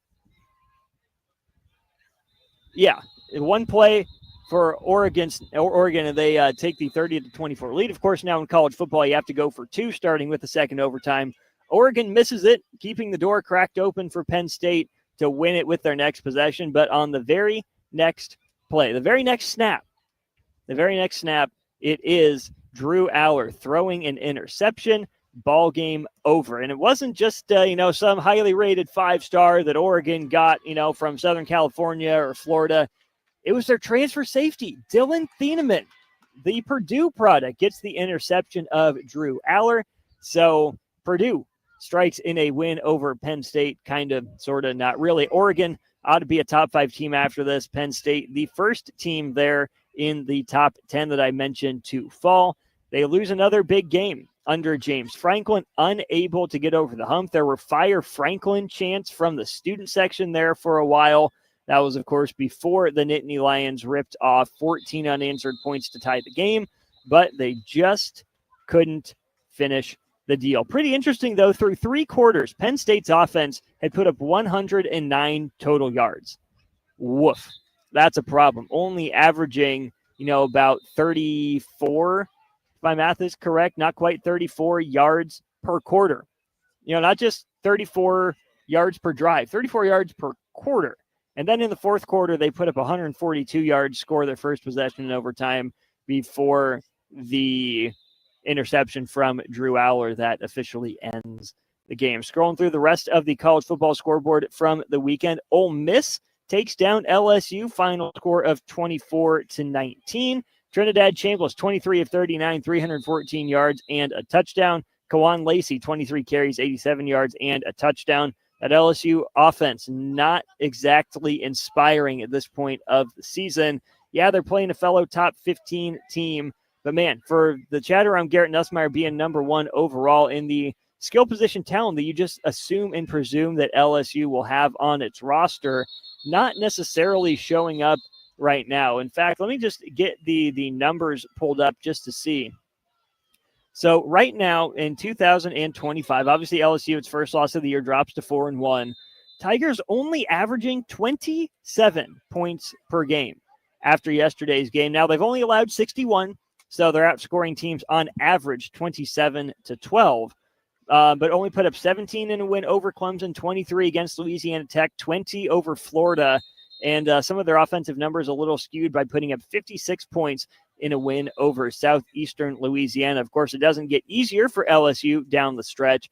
They'll take on South Carolina after a bye week, and then the rest of their schedule is at Vandy, hosting A&M, at Alabama, who we'll talk about here in just a second, host Arkansas, host Western Kentucky, before a road date with Oklahoma on November the 29th to finish off the regular season. This might just be who the LSU offense is right now. Not exactly what you expect from an LSU offense. Again, led by, coming into the year, a guy that was in consideration to go number 1 overall. Right now, Garrett Nussmeier is leading the SEC in attempts and completions, but only going for about 6.8 yards per attempt, 10 yards per catch, which not exactly eye-popping numbers. Berrien Brown has been the leading receiver so far for LSU. The return specialist from Kentucky that had some Nebraska interest, he decides to stick in the SEC. Xavier Thomas has been fine. Aaron Anderson has been all right.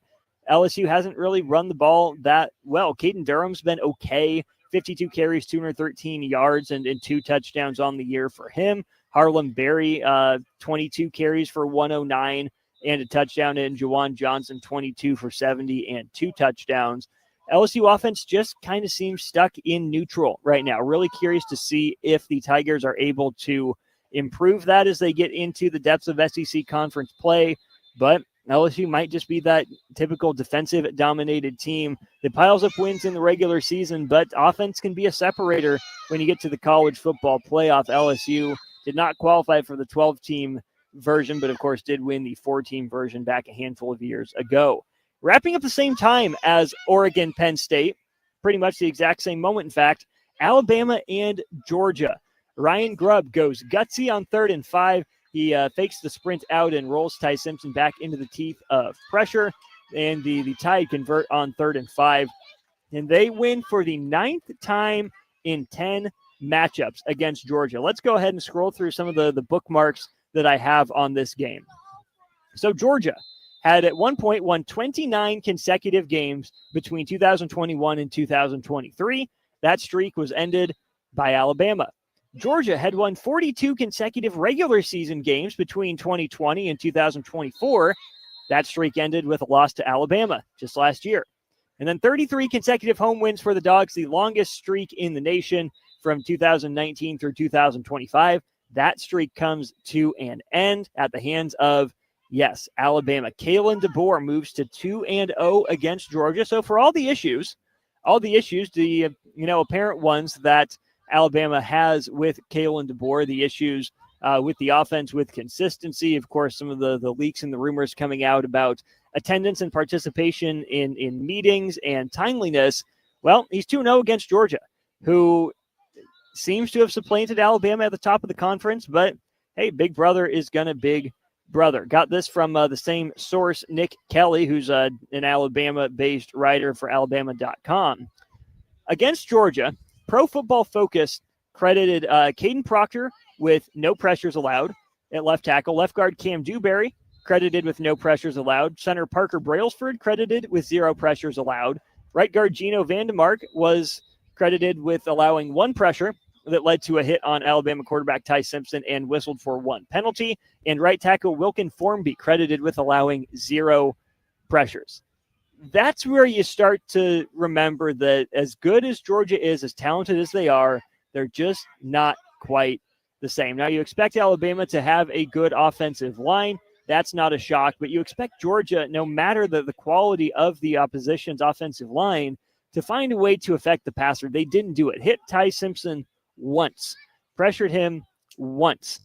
That's not good enough for the Dogs. And again, the offense only scores 21 points for Georgia. The moment of the game, outside of course, the iced 3rd down conversion, might have been the screen pass that Alabama threw to Caden Proctor. Let me repeat this again. Alabama designed and threw a screen pass to its left tackle, Caden Proctor. It wasn't an accident. It wasn't a scoop and score for Caden Proctor where his wide receiver fumbled. He was on the scene. He picks it up and starts rumbling. No, plain and simple, Alabama went so deep into the bag that said, you know what? Caden Proctor is one of the best athletes on the team. Big man's got hands. We're going to give him a chance to put some points on the board. And he did. Absolutely incredible play. Go see if you can find the footage of it, because it is absolutely worth seeing the play and how it went down. So there you have it. Alabama takes down Georgia 9th time in 10 meetings. I believe this was Kirby Smart's first game against Alabama between the hedges at Sanford Stadium, and it ends up not working out for Kirby and the Dogs. A&M survives Auburn 16-10, low-scoring defensive battle. Texas A&M gets a big stop late in that one. Indiana and Iowa. Hawkeyes had the Hoosiers on the ropes. They were up in that one for a while. It was 13-10 Hawks before Indiana rattles off a 10-point run to take a 20-13 lead. The final 7 points came on a bit of a busted coverage, a nice catch and run from Fernando Mendoza to Elijah Surratt. So Indiana goes on the road, wins a defensive slugfest 20-15, very similar to their win over Michigan last year, 22-15. But think about this, Husker fans. If you want to get upset, it happened for Indiana. It didn't happen against Nebraska. We had this conversation, Nick and I did, on what day would that have been? That would have been on Wednesday. You know, why are Nebraska fans, upset with Indiana? Are they jealous? Is it the Kurt Cignetti effect? Why does Indiana get to prosper and Nebraska doesn't? Obviously, some of that comes when you think about just that result in terms of beating Iowa, but how they did it. Indiana busts a tackle, and House calls it with Elijah Surratt, and Iowa missed a field goal. When's the last time Iowa missed a field goal against Nebraska? I'm not sure it's ever happened. And if it did happen, clearly it didn't matter nearly enough. So Indiana won a game because Iowa failed to do the Iowa things that the Hawkeyes seem to always come up with against Nebraska. Iowa State pulls away from Arizona going into half, and then in the third quarter, 39-14 Cyclones take down the Wildcats. Tennessee needs overtime to beat Mississippi State. Both those teams now sit with a 4-1 record. Tennessee, of course, coming off the loss to Georgia. Mississippi State had started the year out 4-0. Georgia Tech survives Wake Forest in overtime. Bit of a potentially questionable missed call from ACC officiating in that one, but the Bees go to Winston-Salem and take down the Demon Deacons, final score of 30-29. Vandy runs away from Utah State in the second and third quarters. Again, 41 points in the middle two stanzas, 55-35. Commodores beat the Aggies behind 321 yards and 5 touchdowns through the air for Diego Pavia, who also rushed 9 times for 79 yards and a touchdown for the Commodores. Missouri played UMass. You can about imagine how that one went. Another game with some implications in the Big Ten. Illinois takes down USC. I tried to tell Jay, watch out for Illinois. Perfect bounce back spot. Yeah, maybe some of it was the 9 o'clock body time kick for USC, but Trojans had a lead in that one. Mekhi Lemon was a stud. 11 catches, 151 yards, and 2 touchdowns. Jordan, the running back for USC, 20 carries, 94 yards, and 2 touchdowns for the Trojans as well. But man, Bielema and the Fighting Illini hung around just long enough that USC, they let USC hang around, got up 2 touchdowns, could never extend that lead to 3 possessions. USC comes roaring back late. They have the touchdown pass from Maiava to Lemon to tie it at what would have tied it at 31 had they gone for just the normal extra point. But no, USC goes for 2 on the road, takes the lead. Let me backtrack. USC scores to cut it to a 1-possession game. It was 31-17. USC goes for 2 the first time and makes it. So USC can kick the point after the second touchdown.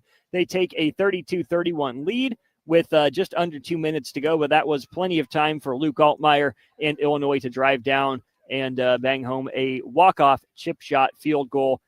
Fighting Illini back on the board with the win. Great response for them after falling short, against Indiana. I mentioned Notre Dame over Arkansas. BYU struggled early with Colorado, but the Cougs end up winning 24-21 in Boulder.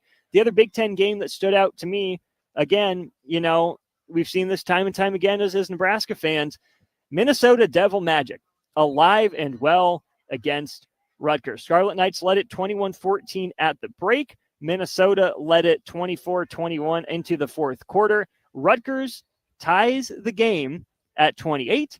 They get a stop. They're driving down the field to score. They get to the Minnesota 30-yard line or so. Then Ethan Kaliak-Manis turns his head at the wrong moment. The center snaps it when he's not looking. And, of course, it doesn't hit Ethan Kaliak-Manis where he can just, fall off, live to fight another play. The ball goes through Ethan Kaliak-Manis's legs. Could not have missed him by more than an inch, but it goes through his legs. It rolls away. He tries to make something out of nothing. At the end of the day, it's a 15-yard loss, pushing Rutgers out of game-tying field goal range. Ended up being a 56-yard attempt for Rutgers that ended up fading to the right. And so Minnesota Golden Gopher Devil Magic alive and well. Duke topped Syracuse 38-3. Steve Angeli, nation's leading passer, went down with a non-contact knee injury. So this was Syracuse's first game without him. Louisville comes back 14 unanswered points in the fourth quarter, and 17 in the second half to come back from a 27-17 deficit at the break and win it 34-27. Cincinnati gets some breaks. They come back. They let Kansas back in the game, but ultimately the Bearcats prevailed 37-34. Scott Frost has lost a game again at UCF. They fall to Kansas State in the Little Apple 34-20, and Kansas State gets its first Big 12 conference win of the year. Northwestern beats UCLA in Evanston 17-14 final score. Cal needs a late touchdown to beat Boston College on the road 28-24. Oklahoma State covers. They did it. The memorial cover for Mike Gundy.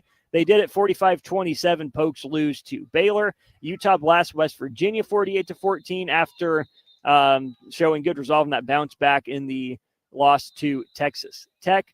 And then scrolling through some of the other notable scores that you need to know. Tulsa can't do it again. They lose at home to Tulane. Final score of 31-27. 14. Virginia Tech beats NC State 23-21 in a weird game. Memphis doubles up Florida Atlantic 55-26. Stanford is on the board. They're 2-0 at home now. In fact, 2-3 overall. They beat San Jose State by just one. It's 30-29. Stanford takes down San Jose State. Boise State, since the season opening loss to South Florida, has won 3 straight. They take down App State. Madsen, 25-37 through the air, 320 yards and 4 touchdowns. 47-14. Bronx take down the Mountaineers. And then South Carolina has a big second quarter. They beat Kentucky. Final score 35-13. Lenore Sellers only 11-14 through the air. Does not provide a touchdown there, but it was the ground game for South Carolina and the defense. They rushed for 3 touchdowns.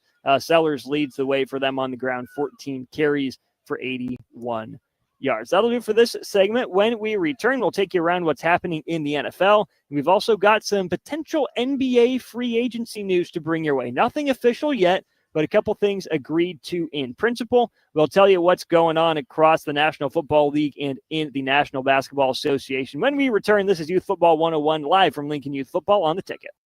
Comfort food, but make it vegan.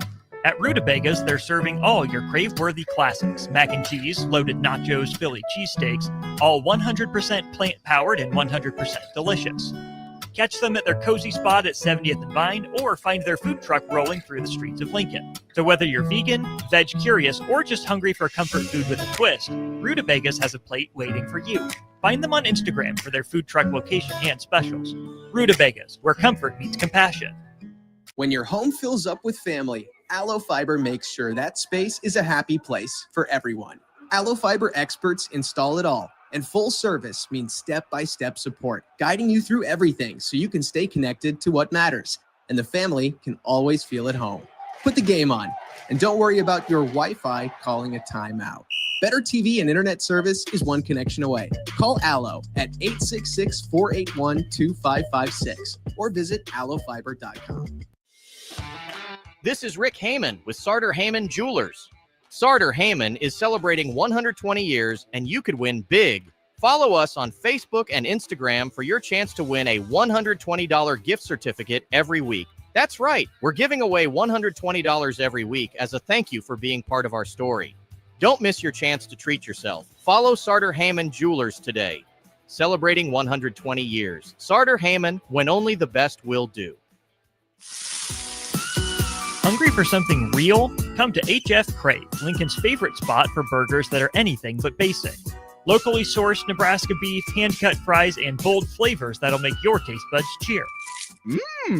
Whether you're craving the classics or ready to try something wild, they've got the burger that gets you. HF Crave. Fresh, local, craveable. Find them at 48th and Holdridge or order online at hfcrave.com. What's it take to be a mentor with big brothers, big sisters? It takes 30 minutes and a cup of coffee. A video game, best 2 out of 3. It takes sharing thumbs up emojis, clapping emojis, and loaded nachos at halftime. That's how you make an impact on a young kid's life. So go on, share a few hours a month, because mentorship may sound huge, but the truth is, it takes little to be big. To learn more, volunteer, or donate, go to BeBigNow.org. Farmers know it all starts with the soil.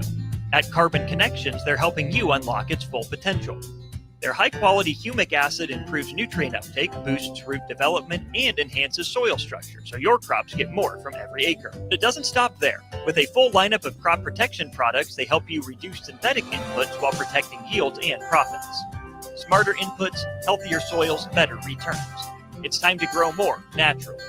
Visit Carbon Connections on Facebook or call them today at 402-947-1476 to learn how they can help your farm thrive.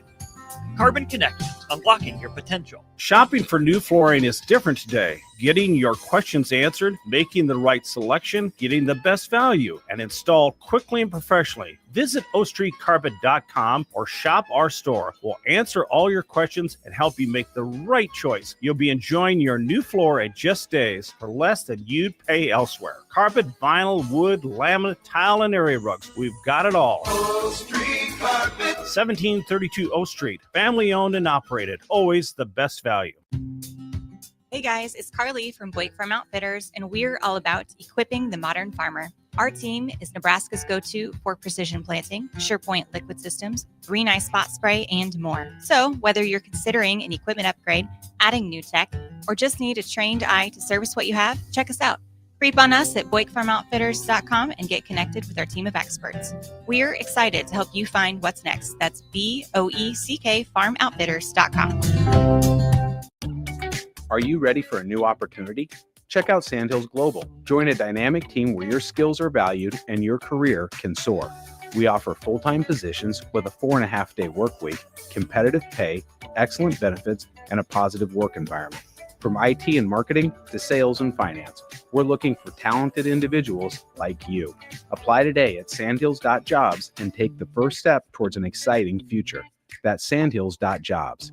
Don't wait. Apply now. Rico here with HIS Auto Care at 70th and Van Dorn, letting you know HIS is a great place to bring your vehicle for service. With superior service, bumper to bumper, we'll treat your vehicle like it's your mother's. Doesn't get any better than that. So call 402-488-8934 and HIS Auto will make you glad you did. 5% off, mention this ad, and for sure your mother will be proud you called. 402-488-8934, HIS Auto Care, 70th and Van Dorn. God bless you. Big box stores are tempting for buying equipment for your high schooler in sports or for yourself in your sports leisures. But buying new is awfully expensive. Why not go somewhere with new and used options? Play It Again Sports has quality, slightly to gently used equipment, and 50% of their inventory is actually new equipment. And it's more than baseball, softball, and golf. They also have equipment for disc golf, fitness, hockey, and more. Plus, they're always buying products. Bring your gear you're done with and get trade money on the spot. Play It Again Sports at 48th and Vine. A business's phone is the lifeline to its customers and potential clients. That's why it's so important that you can take calls seamlessly from anywhere, whether you're on the road or in the office. Hamilton Business Technologies can help ensure your phone rings wherever you are. We can equip your headquarters and any of its locations with the right tools for smooth, professional call handling. As the official business IT partner of the Huskers, we know how to keep Nebraska businesses connected. Learn more at hamiltonisbusiness.com. Back to Youth Football 101 on 93.7 The Ticket and theticketfm.com.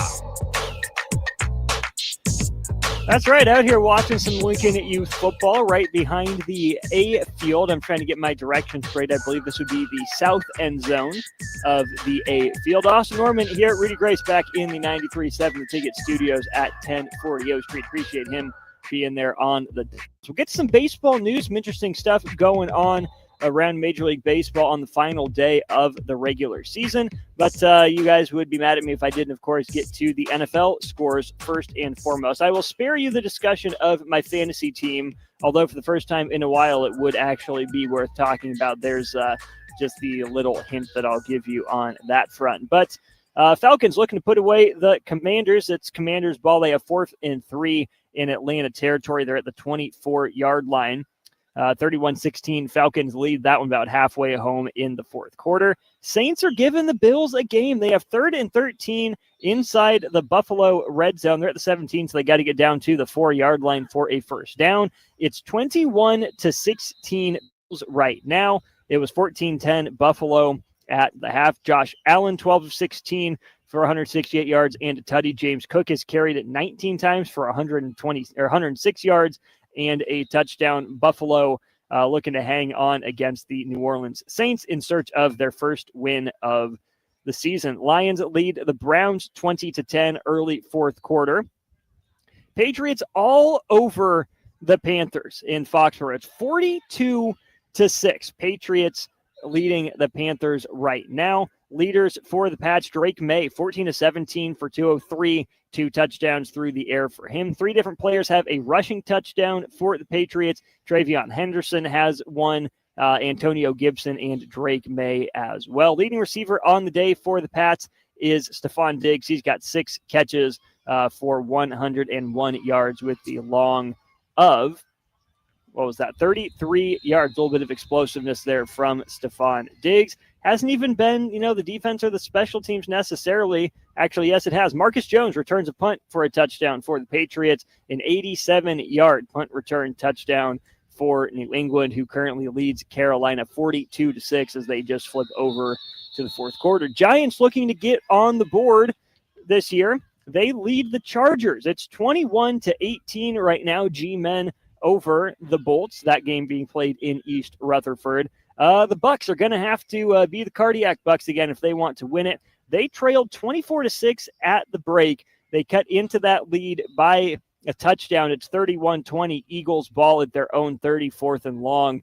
They ought to be punting. Baker Mayfield thrown for 230 yards and a couple touchdowns on the day. Of course, the Bucks have moved to 3-0 in probably the most dramatic fashion across the league. Had the late field goal to beat the Falcons, the late drive to beat the Texans, and then last week the blocked field goal by the Jets that Tampa Bay turns right around and walks off the Jets with late in that game. Texans ought to get on the board here. They just went up 25-0. Woody Marks just ran for 18 yards and a touchdown. Houston leads Tennessee. It's 25-0, just under 5 to play in the fourth quarter. My matchup, Colts and Rams. 3-0 is Indianapolis. They're on the road taking on the Rams here in about half an hour at SoFi Stadium.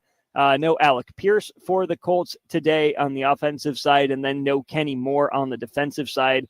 Colts just signed former Cincinnati vet Mike Hilton, rather familiar with defensive coordinator Lou Anarumo. He will maybe not take Kenny Moore's spot and snaps today, but that's a guy that is on Indianapolis's roster kind of as an injury replacement for Kenny Moore, who'd been playing at a really high level to begin the year. Interesting matchups coming up throughout the rest of the day. Bears and Raiders, both teams looking to get back to 500, that game in Las Vegas. The marquee afternoon game on CBS will be the Ravens and the Chiefs. The storyline in that one is that Chris Jones is just now making his way to Arrowhead Stadium, just less than an hour to go before kickoff. He had to fly back home, I believe, to Mississippi to attend the family member's funeral. I believe it was an uncle of his that passed away, went to the funeral. He's taking a direct flight back. He'll have a police escort and get to Arrowhead Stadium as quickly as he can. Big difference maker for the Chiefs in the middle of the defense. Of course, that's a chess piece that they move around quite a bit. But, man, what a big game for both of these two teams. Of course, the Ravens lead all game against the Bills before Buffalo comes back and wins that one late in dramatic fashion. And for the Ravens, then, they got on the board the next week with the win over the Browns, 41-17. Tough loss to the Lions last week. Shootout back and forth kind of game, but Detroit was able to keep them at arm's length in the end, 38-30. And then on the flip side of things for the Chiefs, obviously they start their year off in Sao Paulo, Brazil with a loss to the Chargers. Just one possession, just a 6-point loss, then a 3-point loss to the Eagles before a 22-9 victory on the road at the Giants last weekend on Sunday Night Football. Not exactly an inspiring start to the season for the Chiefs, but both those teams are looking to get to 1-2. And folks, it's here. We get it already. The Micah Parsons Bowl. That's right. The Micah Parsons Bowl is upon us. Sunday Night Football tonight on 93.7 The Ticket. Pregame will start at 6:30. Kickoff will be just before 7:30. Gets that game, like I said, on the air here, 93.7 The Ticket, ticketfm.com. Green Bay favored by about 6.5 points in that one. Cowboys 1-2, Packers 2-1. Of course, coming off the surprising loss last week to the Cleveland Browns. Not at all how Packers fans drew that one up. Of course, they begin the year with wins over two playoff teams from last year in the Detroit Lions and the Washington Commanders at home. Then as soon as Green Bay hits the road, they lose to the Browns, final score of 13-10. Interesting stretch coming up for the Pack. They're in Jerry World tonight to take on the Cowboys for Sunday Night Football. They'll host the Bengals, have a couple weeks on the road at the Cardinals and at the Steelers. And then they'll wrap up this stretch with a home game against the Panthers before the defending Super Bowl champion Eagles come to town and kick off another fascinating stretch, hosting the Eagles, at the Giants, home against the Vikings, at the Lions, and hosting the Bears, all into the first week of December. Then they'll finish at the Broncos, at the Bears, home against the Ravens, and on the road against the Vikings. So now's the time for Green Bay to make some hay. before the schedule really starts picking up toward the end of the year. We'll take a little bit of an early break here, get to our final segment, because your boy does want to talk some baseball. It's game 162 today. We have some games already in progress. We'll tell you what's going on, who can clinch, what are the scenarios, especially in the American League. Chaos can still reign. We'll tell you what's on the table in the American League. There's some San Francisco Giants history that was just made today that'll kind of blow your mind. We'll get to that. Plenty more in baseball and a little bit in the NBA as we have our last 20 minutes or so from Lincoln Youth Football here on The Ticket. Tune in to Outside the Box from 4 to 5 p.m. for everything you need to know about the Lincoln Stars. Join head coach Rocky Russo and play-by-play voice Alex Fern as they sit down with special player guests to tell the story of the Lincoln Stars and give you all the news and notes you need from around the USHL. That's Outside the Box with the Lincoln Stars on 93.7 The Ticket and theticketfm.com. Are you ready for a new opportunity? Check out Sandhills Global. Join a dynamic team where your skills are valued and your career can soar.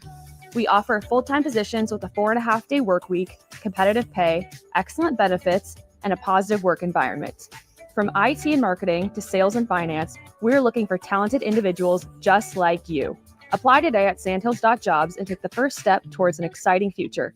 That's sandhills.jobs. Don't wait, apply now. Make your next event unforgettable with Grazing Gouda, your local artists and experts in charcuterie and grazed tables. From boardrooms to ballrooms, they turn gatherings into experiences with stunning spreads of artesian cheeses, cured meats, fresh fruits, and gourmet bites. Perfect for corporate luncheons, weddings, parties, or any celebration that deserves a wow moment. They handle the details. You take the compliments. Book your graze table today at GrazingGouda.com. Grazing Gouda, because every event deserves to be savored. Hey there, this is Paul Scheel, owner of High Electric. I want to thank our friends and loyal customers and introduce High Electric to those looking for a new electrician. We've been serving the Lincoln and Omaha area for over 30 years, from design to install, upgrades, and repair. If you are a homeowner or a small business needing some electrical work, call us at 402-466-6606 or check us out at hyelectric.com. We look forward to hearing from you. Salt Mine City is your go-to brewery in the Haymarket for craft beers and great food. Enjoy a full menu of great items daily for lunch and dinner, like their Big Fatty 7-ounce hamburger or a Reuben sandwich served on Blackstone rye bread. And don't forget their beef or chicken nachos with guacamole, sour cream, jalapenos, and more. Wash it down with one of their 12 beers on tap, including the popular Single Axle Light American Lager. Salt Mine City, now open 2 p.m. Monday through Thursday and 11 a.m. Friday through Sunday at 8th and R.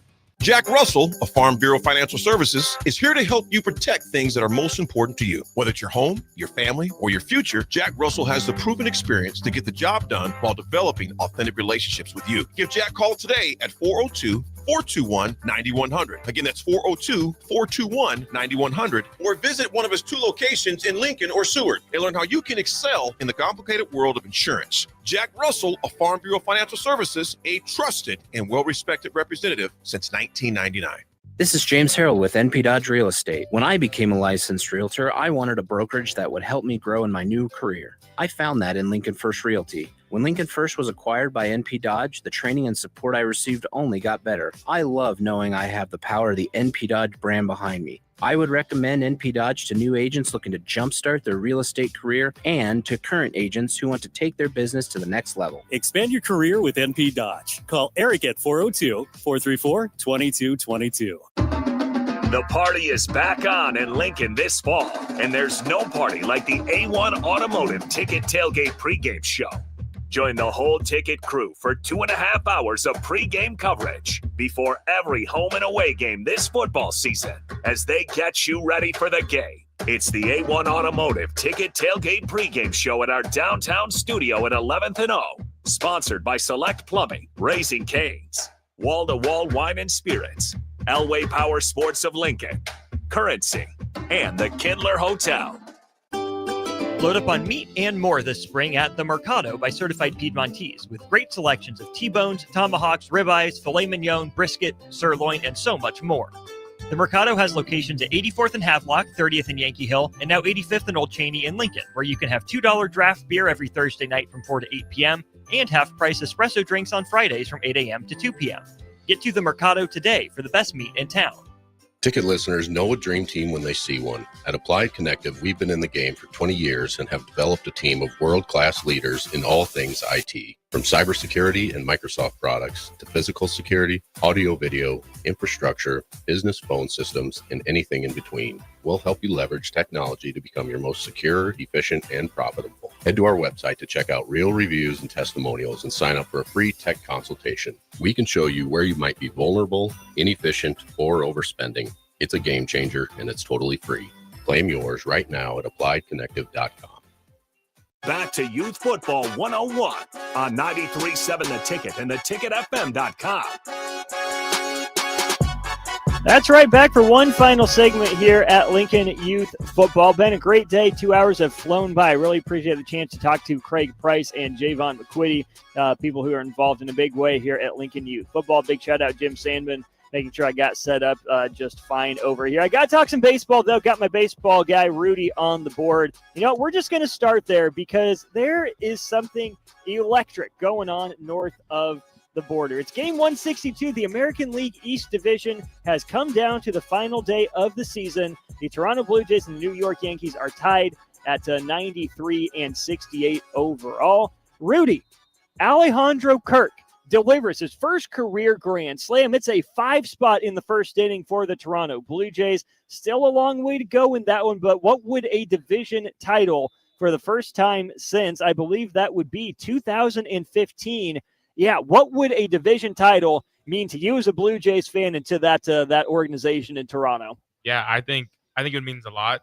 Obviously, like you said, I haven't been in this situation for almost 10 years going on now, but the group, like the team that's being built right now over there, it's not some superstar lineup. Like you said, it's Alejandro Kirk hitting a grand slam, which I think he's a great catcher, don't ever get me wrong, but it's not like these $1 million, billion-dollar teams we're starting to see all around the league. So I think that's something that really does stand out to me. Like we have Addison Barger over here making plays, like all these guys that are kind of just banding together, not just spending millions and billions, but they're playing for one another, playing for the country behind them, which I think is always a cool little factor. So I think it means a lot. I'm excited. Obviously, a lot of game left, but with Tampa not starting Simpson, they didn't start Diaz. Like they kind of opened the door for us to just go and kick it down. So I'm excited to see how this game keeps going, though. 5-1 Blue Jays in the bottom of the second. Elsewhere in the American League East, it's the Yankees leading the Orioles 1-0 through 2.5 innings there in the Bronx. When you look at what's in play in the American League East, shout out to Sarah Langs, a great baseball resource on Twitter. Blue Jays win, they clinch the division.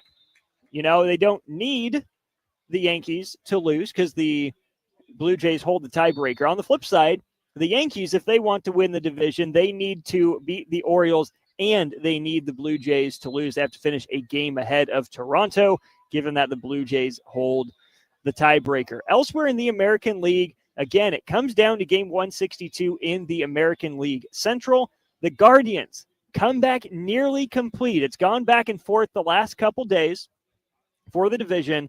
If the Cleveland Guardians are to complete their 15.5 game comeback in the American League Central, all they have to do today is beat Texas.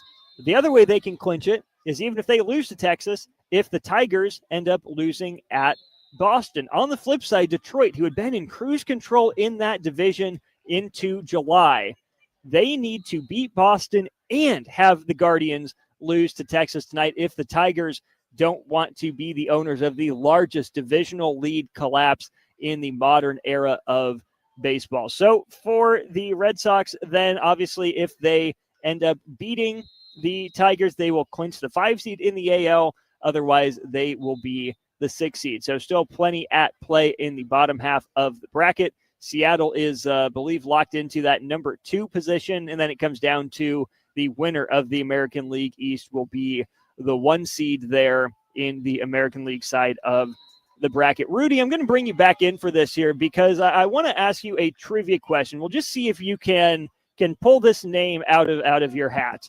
Who is or who was before today the most recent San Francisco Giants hitter to hit 30 home runs in a single Major League Baseball season?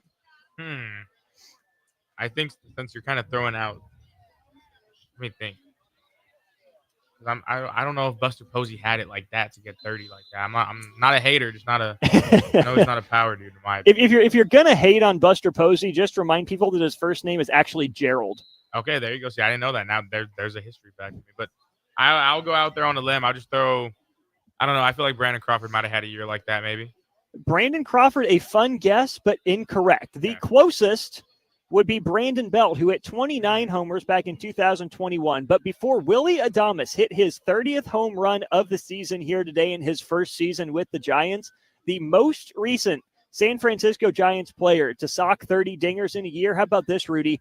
Barry Bonds back in 2004. Wow. That's a long time for that to be your most recent for sure. Even at a pitcher's park like Oracle, right? You think about McCovey Cove, the wind blowing in, the depressing kind of conditions, the big, deep power alley with the weird corner in right center. It is a pitcher's park, but these are Major League Baseball hitters, Rudy. For them to go since 2004 without even 30 home runs in a season, every other team in baseball has had multiple dudes with 30 home runs in a season. And for an organization like the Giants, too, that's not a team that you would think of going on a 21-season streak between 30 homer years. Yeah, especially mixed in with some of those World Series runs like that, like completely. That is not the year I thought you were going to throw out where I'm 2 years old when that happened. So That's kind of crazy to think about. It's been essentially your entire lifetime between Giants 30 home run hitters. Couple more clinching scenarios to get to for the postseason. First of all, the Reds. The Reds can complete their comeback in the wild card race and become the 6th seed in the National League if they win at Milwaukee or if the Mets lose at the Marlins. The Reds hold the tiebreaker over the Mets if they were to finish at the same record. On the flip side, the Mets need to beat Miami and have the Brewers, with nothing to play for at this point, lose to the Reds here today. Rudy, we are on the verge of not just the collapse of the Detroit Tigers in the American League Central Division, but one of, if not the most expensive rosters in baseball history in the New York Mets, who at one point this year owned the best record in baseball at 45-24.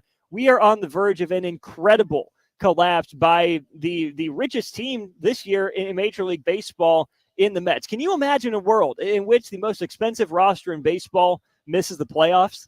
Yeah, I want to say obviously no, but I think that's kind of what's been happening for the Mets as of recent. It's like they have these guys, they sign them to contract deals, but they can never just win together. And I think that's, like I brought up earlier, the Blue Jays aren't the type of team that's going to spend the billions they got, but they have the team that's built for it. And I think that's what the Mets are always missing, is just how to band together, how to put that talent together. They have the talent for it, but at the end of the day, if you're not a team, you're not going to get the wins you need. And I think that's what we see sometimes, especially in crunch time, the end of the season. That's kind of what the Mets are lacking all the time.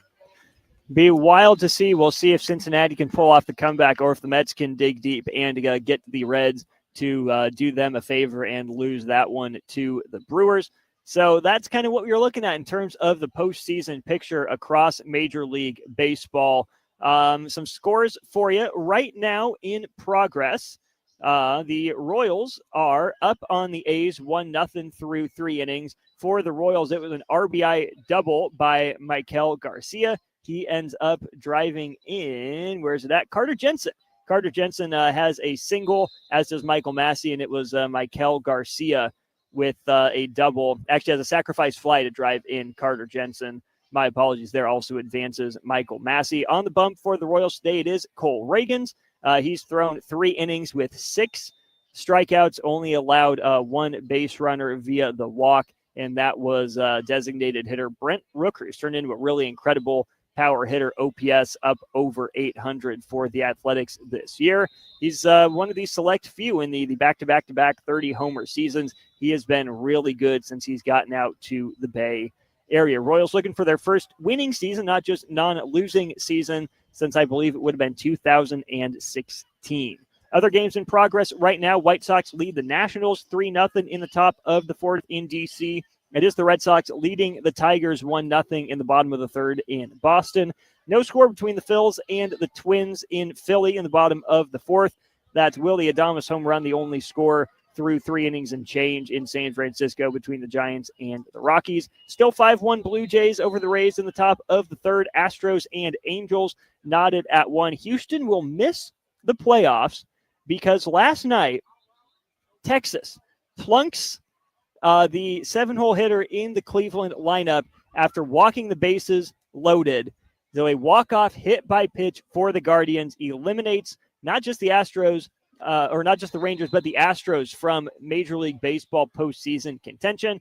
Again, shout out to Sarah Langs for this. The Guardians are the first team in at least the live ball era, dating back to 1920, to win via walk-off hit by pitch on the day they clinch a playoff spot. That's why we love this crazy, wacky, wild game of baseball. That'll about do it for the Major League Baseball scoreboard. 2-2 Rangers and Guards through 2. 1-0 Reds over the Brewers, 2 outs in the second, and no score between the Marlins and the Mets in the third. A little bit of NBA news to get to. Jay and I will probably break this one down a little bit more tomorrow. Warriors and Al Horford have agreed in principle to a contract that will send the 39-year-old across the country from Boston to the Bay. The reason it's not an official deal, no numbers reported yet, is because the Warriors are still having talks with Jonathan Kuminga and his camp, waiting to get that deal done, whether it is an extension for Jonathan Kuminga or maybe it's a trade. But there has been at least an agreement in principle that Al Horford will end up joining the Golden State Warriors for this upcoming season. Similar sort of deal with DeAnthony Melton, a guy that the Warriors signed before trading him to Brooklyn. He has also agreed in principle, but same sort of deal, waiting on some resolution and conclusion to the Jonathan Kuminga. I believe we can officially call it a saga for the Warriors as training camp is beginning to get underway. That'll do it for me out here at Lincoln Youth Football. Been a fantastic couple of hours that have flown by. Big shout out to my guy, Rudy, running the board back there in the studio. Rudy, I'm with you in rooting for the Blue Jays over the Yankees, down with the Evil Empire. We got the Love Lift with Dr. Lawrence Chatters coming up next. He sat down with DJ Romeo. Should be a fun conversation coming your way over the next couple of hours. Into your normal ticket weekends on a Sunday night, and of course Sunday night football, Packers and Cowboys from Jerry World coming up 6:30 and 7:30 kickoff. For Rudy, I'm Austin. Big thanks to Lincoln Youth Football for having us out here. We'll talk to you again soon.